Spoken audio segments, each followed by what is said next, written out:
नमस्कार दोस्तों, मैं दिग्विजय सिंह आप सबका बहुत स्वागत करता हूं दिग्विजय इकोनॉमिका में। कैसे हैं आप लोग और कैसे चल रही है आपकी जीत की तैयारी।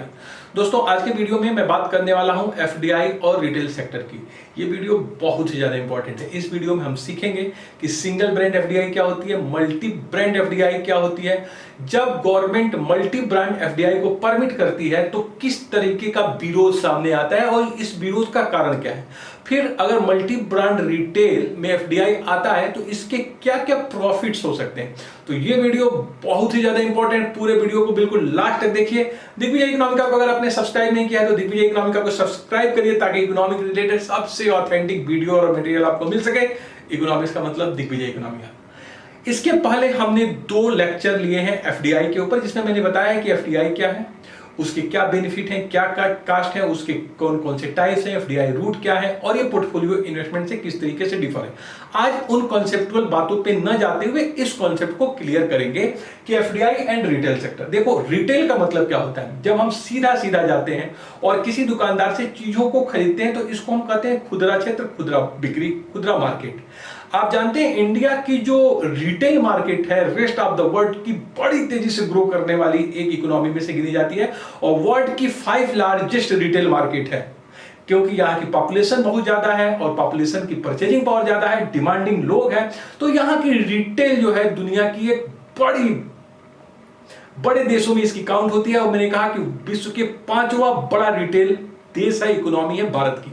अब जरा देखिए, अगर हम रिटेल सेक्टर की बात करें तो ये एफडीआई जो रिटेल सेक्टर में 2 तरह का हो सकता है। एक को हम बोलेंगे सिंगल ब्रांड एफडीआई और दूसरे को हम बोलेंगे मल्टी ब्रांड एफडीआई। तो सबसे पहले हम दोनों के बीच अंतर इस्टेब्लिश करें कि what is single brand FDI and what is multi brand FDI. देखिए, जहां सिंगल ब्रांड एफडीआई की बात आती है उसका अगर आप कॉन्सेप्ट अगर आप हमसे सीखना चाहते हैं तो ये कॉन्सेप्ट सबसे बेहतर कॉन्सेप्ट है कि if manufacturer or producer different to distributor that is single brand FDI. Single brand FDI में एक उत्पादक या फिर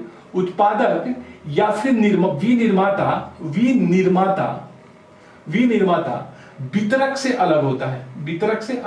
मतलब साफ से आप समझिए कि अगर मैन्युफैक्चरर और डिस्ट्रीब्यूटर दोनों अलग अलग लोग हैं तो ये होगा सिंगल ब्रांड एफडीआई। यहीं पे मल्टी ब्रांड अगर आप एफडीआई में जाओगे तो मल्टी ब्रांड रिटेल वो होगा जिसमें जो मैन्युफैक्चरर या प्रोड्यूसर है वही डिस्ट्रीब्यूटर है। अगर आपका मैन्युफैक्चरर या फिर प्रोड्यूसर और डिस्ट्रीब्यूटर दोनों एक ही होता है, सेम होते हैं, तो इसको आप टेक्निकली कहोगे multi brand FDI. That is definition, that is concept. इसको अगर मैं सिंपल से आपको समझाऊं तो आप यूं समझ सकते हैं, अगर एक ही छत के नीचे एक ब्रांड के कई प्रोडक्ट बिके तो उसको बोलेंगे हम सिंगल ब्रांड एफडीआई। एक छत के नीचे एक ही ब्रांड के कई चीजें बिके तो इसको बोलेंगे आप single brand FDI. Like example आप देखते हो रीबॉक, एडिडास, प्यूमा। आप अगर इस स्टोर पे जाओगे तो सिर्फ जो प्रोड्यूसर है, जो मैन्युफैक्चरर है, वही वितरक होगा। मतलब प्यूमा के स्टोर पे आपको शूज मिलेंगे, ट्रैक सूट मिलेंगे, जैकेट मिलेंगे, लेदर के जैकेट मिलेंगे, कैप मिलेगा, लेकिन सब का सब जो प्रोडक्ट है, जो ब्रांड है, वो एक ही मैन्युफैक्चरर का है। इसका मतलब जो मैन्युफैक्चरर है, जो बनाया है और जो डिस्ट्रीब्यूट किया है, वो दोनों एक ही हैं और एक ही ब्रांड के नीचे, एक ही छत के नीचे एक ही ब्रांड के अलग अलग उत्पाद मिल रहे हैं। इसके एग्जांपल जैसे मैंने कहा कि रिबॉक, एडिडास, प्यूमा है। इसी तरह से अगर आप ऑटोमोबाइल में चले जाओ तो होंडा देखो सिंगल ब्रांड एफडीआई है। होंडा की सारी गाड़ियां, उससे संबंधित एक्सेसरीज सब वहीं पे बिक रहा है। इसी तरह आप टोयोटा में चले जाइए, वहां मारुति में चले जाइए, सब सिंगल ब्रांड एफडीआई के जो है एग्जांपल है। इसी तरह आप देखिए, अगर मान लो कि कहीं ओप्पो का एक शोरूम है और सिर्फ वहां ओप्पो की चीजें ही बिक रही हैं, सिर्फ और सिर्फ रेडमी का एक शोरूम है जहां पे सिर्फ रेडमी की घड़ी बिक रही है, मोबाइल बिक रहा है, टीवी बिक रहा है, तो ये सिंगल ब्रांड एफडीआई के एग्जांपल है।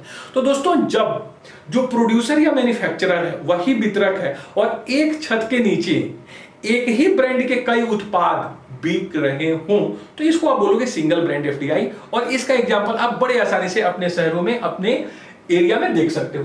दूसरा जो मल्टी ब्रांड एफडीआई है, उसमें जो प्रोड्यूसर या मैन्युफैक्चरर है वो डिस्ट्रीब्यूटर से अलग है।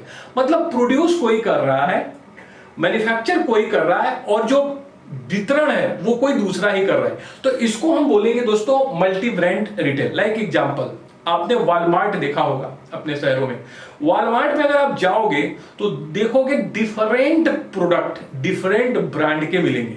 एक ही छत के नीचे डिफरेंट ब्रांड के अगर डिफरेंट प्रोडक्ट मिलते हैं तो इसको आप बोलते हो मल्टी ब्रांड रिटेल। इसका छोटा सा एग्जांपल अगर मैं लूं इंडिया के कॉन्टेक्स्ट में, तो आप देख सकते हो बिग बाजार। आप बिग बाजार आप देखोगे, जो डिस्ट्रीब्यूटर है वो अलग है, वो उसमें कई ब्रांड की चीजों को सेल कर रहा है। आप देखोगे उनके पास कई ब्रांड की टीवी है, उनके पास कई ब्रांड के लैपटॉप है, उनके पास कई ब्रांड के कंप्यूटर है, उनके पास कई ब्रांड के कपड़े हैं, उनके पास कई ब्रांड के डिफरेंट एसेसरीज हैं।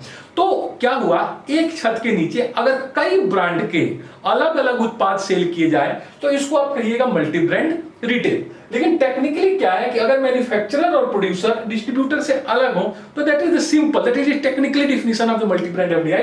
क्योंकि देखो डिस्ट्रीब्यूटर कौन कर रहा है, बिग बाजार, और जो मैन्युफैक्चरर और प्रोड्यूसर है वो बिल्कुल दूसरा है। तो डिफरेंट मैन्युफैक्चरर के प्रोडक्ट को ये सेल कर रहा है, डिस्ट्रीब्यूट कर रहा है बिग बाजार। तो this is the example of multi brand FDI. अब देखो इंडिया में शुरू से रहा कि क्या एफडीआई को रिटेल सेक्टर में लाया जाए कि नहीं। अब प्रश्न यह है कि क्यों इतना ज्यादा डिबेटेबल रहा कि क्या एफडीआई को रिटेल में परमिट किया जाए कि नहीं। आप जानते हो भारत की पॉपुलेशन बहुत ज्यादा है और एक अनएम्प्लॉयमेंट को कैसे टैकल किया जाए, पॉवर्टी को कैसे टैकल किया जाए, एक बहुत बड़ा पॉलिसी मेकर के सामने हमेशा चैलेंज होता है। अब देखिए भारत सरकार ने या फिर आप देखिएगा ऑर्गेनाइज सेक्टर में सिर्फ 10% लोगों को जॉब मिला है, बाकी सेल्फ एम्प्लॉयड है। सेल्फ एम्प्लॉयड है क्या है, उनके पास शॉप है, उनके पास रिटेलर्स है ना। तो अगर हम एफडीआई को रिटेल सेक्टर में परमिट कर दें तो क्या सीधे सीधे सेल्फ एम्प्लॉयमेंट वाले इश्यूज के ऊपर एक निगेटिव इंपैक्ट इसका पड़ सकता है कि एक ऐसे समय में जब ऑर्गेनाइज सेक्टर बहुत ज्यादा एम्प्लॉयमेंट नहीं दिया है, तो ऐसे में अगर आप परमिट करेंगे तो प्रॉब्लम क्रिएट हो जाएगी। तो एक हमेशा एक सेंसिटिव इश्यू रहा है। आपको मैं बताऊं कि भारत में सिंगल ब्रांड में तो 2006 से ही आप देखेंगे परमिट है, सिंगल ब्रांड में एफडीआई परमिट है।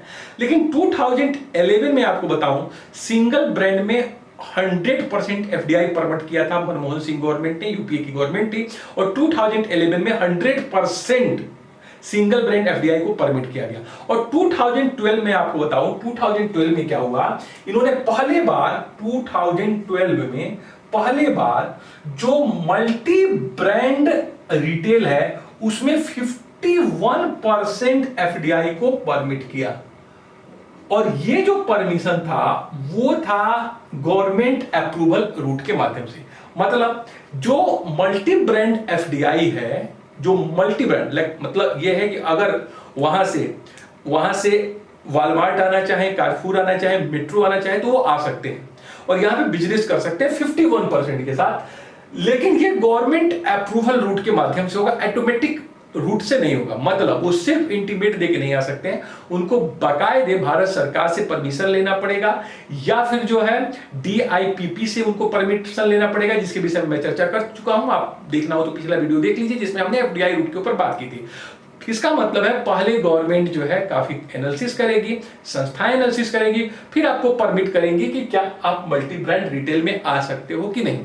जब 2012 में मल्टी ब्रांड रिटेल को परमिट किया गया तो कुछ कंडीशंस के साथ किया गया था कि इनको परमिट किया जाता है। आप देखिएगा 2017 में इसको मास्टर सर्कुलर के द्वारा बहुत क्लियर कट कर दिया गया है कि भारत में मल्टी ब्रांड रिटेल जो है 51% हो सकता है, लेकिन उसके साथ कुछ कंडीशंस हैं, बिना कंडीशंस के वो नहीं आ सकते।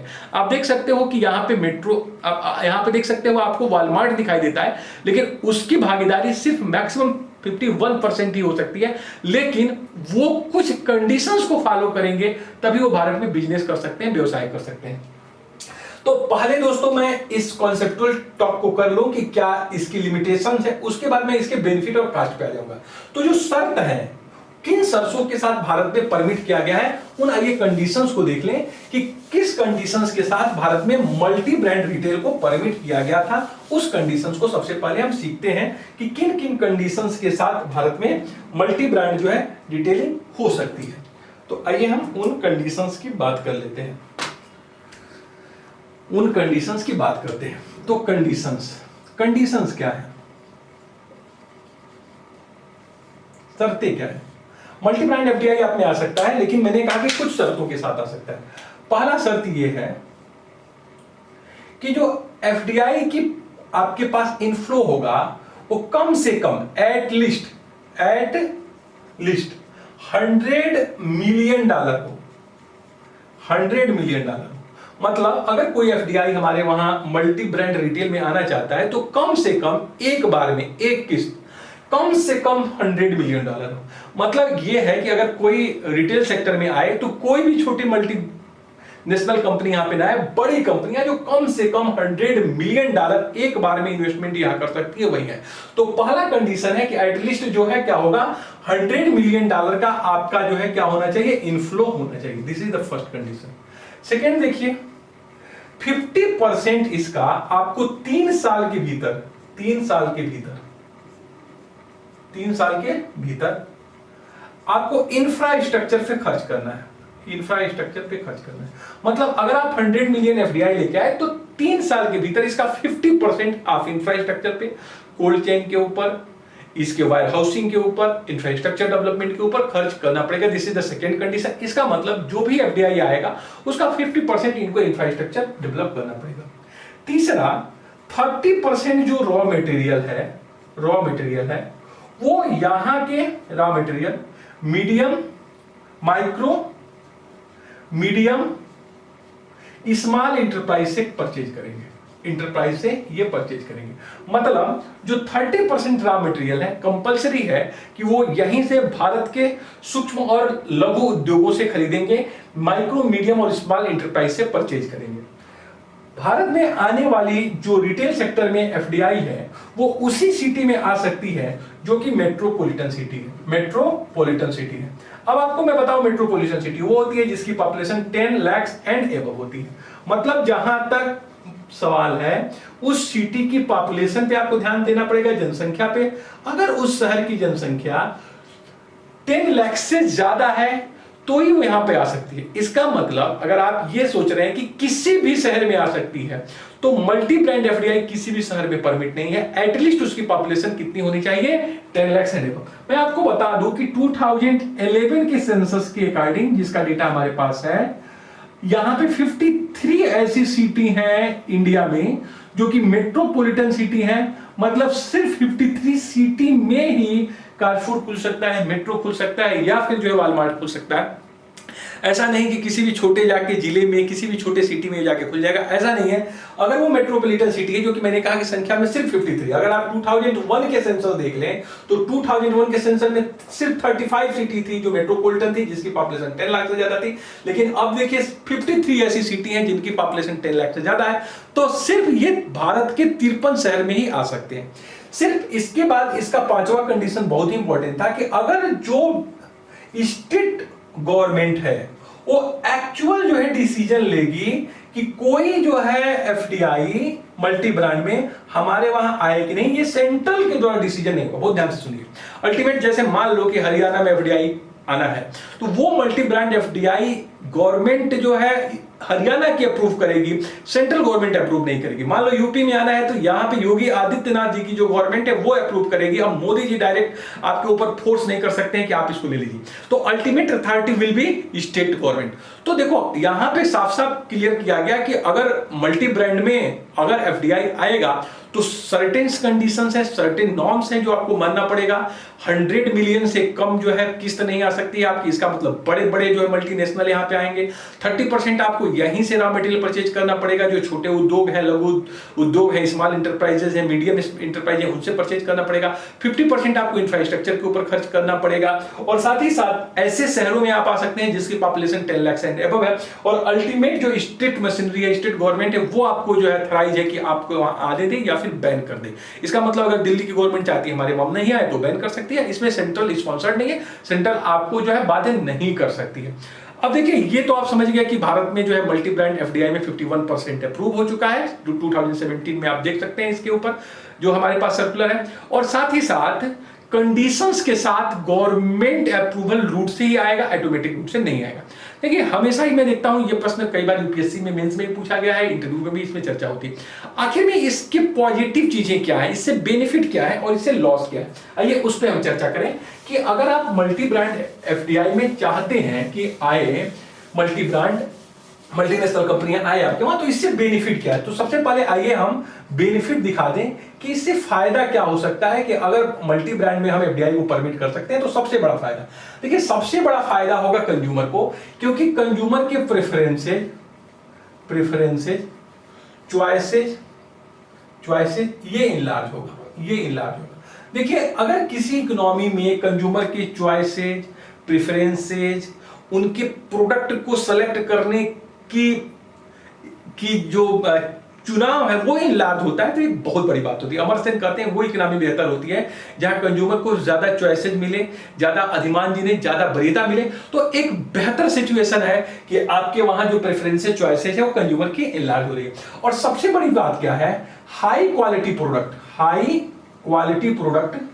क्वालिटी प्रोडक्ट आपको मिलेंगे लो प्राइस में। देखिए कभी भी कंपटीशन बेहतर होता है, यहां पे हाई क्वालिटी प्रोडक्ट लो प्राइस पे मिलेंगे। जब आप देखोगे कि मोनोपोली खत्म होगी मल्टी ब्रांड से, तो रेस्ट ऑफ द वर्ल्ड की जब कंपनियां आएंगी तो एक तो कंज्यूमर को बेहतर चीजें मिलेंगी, उसकी चुनाव बढ़ेगा, साथ ही साथ हाई क्वालिटी के प्रोडक्ट लो प्राइस पे इसलिए मिलेंगे ताकि यहां पे कंपटीशन बहुत ज्यादा हो जाएगी।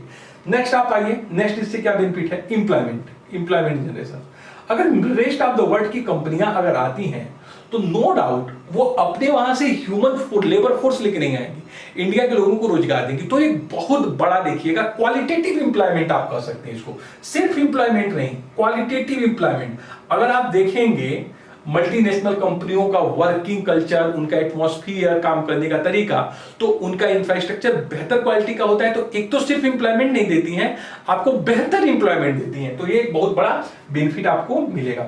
फिर देखिए गवर्नमेंट टैक्स कलेक्शन। अगर ये कंपनियां आके इंडिया में बिजनेस करती हैं तो गवर्नमेंट ऑफ इंडिया को कितना बेनिफिट होगा? टैक्स के माध्यम से, टैक्स रेवेन्यू के माध्यम से। मतलब अगर वो चीजें यहां पे सेल करेंगी तो उसके ऊपर यूएस का टैक्स नहीं लगेगा, इंडिया का टैक्स लगेगा, कॉर्पोरेशन टैक्स वो देंगी, इनकम टैक्स यहाँ वहां की इंप्लाई अगर बाहर से आए इंप्लाई वो देंगे, या फिर जितने भी प्रोडक्ट को सेल करेंगी जीएसटी भारत सरकार लेगी, तो कहीं ना कहीं टैक्स रेवेन्यू बढ़ेगा। फिर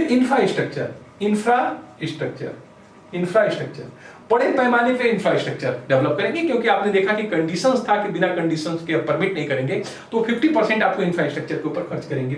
फिर आप देखिए जब वो आएंगी तो आप जानते हैं डॉलर लेके आएंगी, तो आपके वहां फॉरेक्स का जो रिजर्व है फॉरेक्स बढ़ेगा, और ये फॉरेक्स बढ़ेगा तो एक बहुत अच्छी बात है।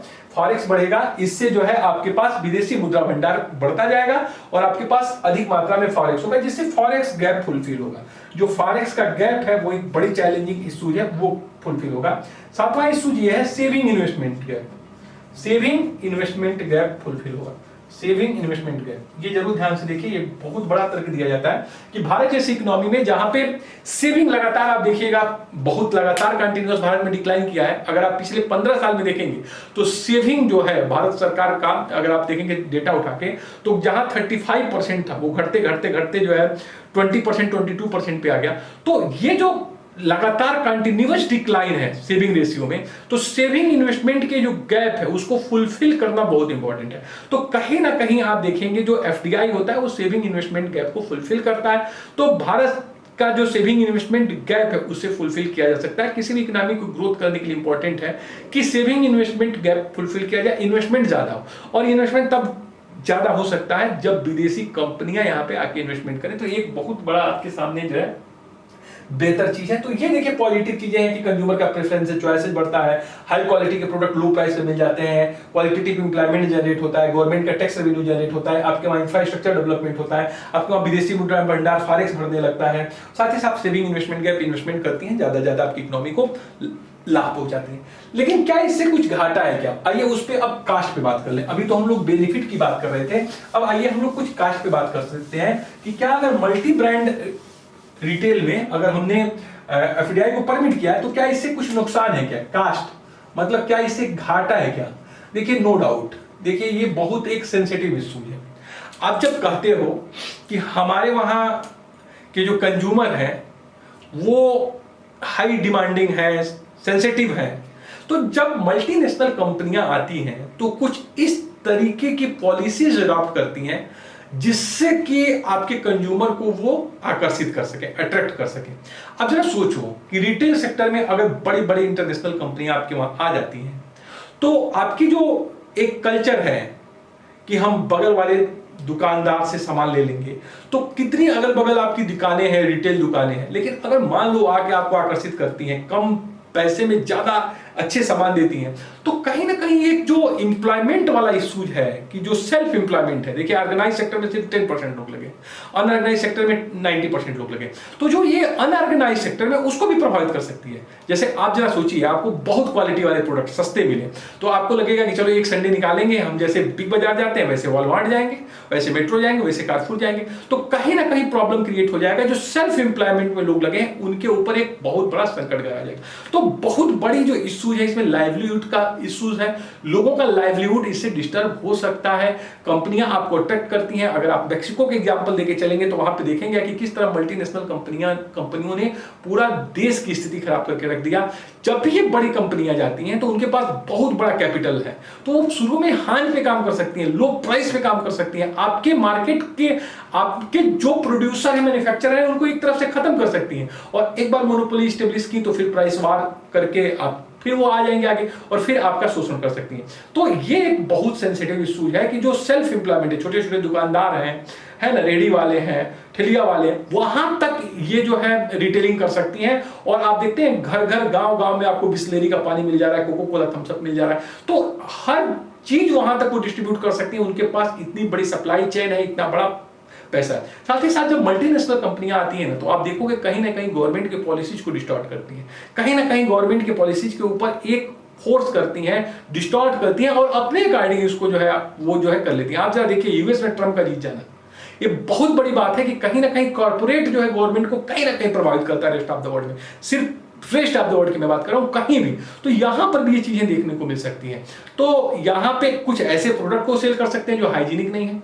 आपका जो कल्चर था कि शुरू में हम मट्ठा खाएंगे, दही खाएंगे, दूध खाएंगे, उसके जगह पर देखिए आप पिज्जा खाने लगे, चाउमीन खाने लगे, बर्गर खाने लगे, तो कहीं ना कहीं ऐसी चीजें जो आपके हेल्थ को ध्यान में नहीं रखती हैं, बहुत ज्यादा जो है आपके लिए हाइजीनिक नहीं है। तो कई इसकी नुकसान भी है, लेकिन सबसे बड़ा जो इसमें नुकसान यही हो सकता है कि यहाँ के जो सेल्फ एम्प्लॉयड लोग हैं उनके लिए खतरे की घंटी हो सकती है। तो दोस्तों ये रहा हमारा पॉजिटिव और नेगेटिव इसके ऊपर विश्लेषण। कुल मिला के कोविड का समय चल रहा है, आप अपने घरों में रहिए, सेफ रहिए, जितना ज्यादा हो सके सुरक्षित रहिए, अपने माँ बाप का, अपने पड़ोसियों का बहुत ध्यान रखिए, अपना बहुत ध्यान रखिए, कुछ अच्छा करिए, कुछ बड़ा करिए, कुछ करके दिखाओ, कुछ बन के दिखाओ। Thank you so much for watching Digvijay Economica. God bless you dear friend.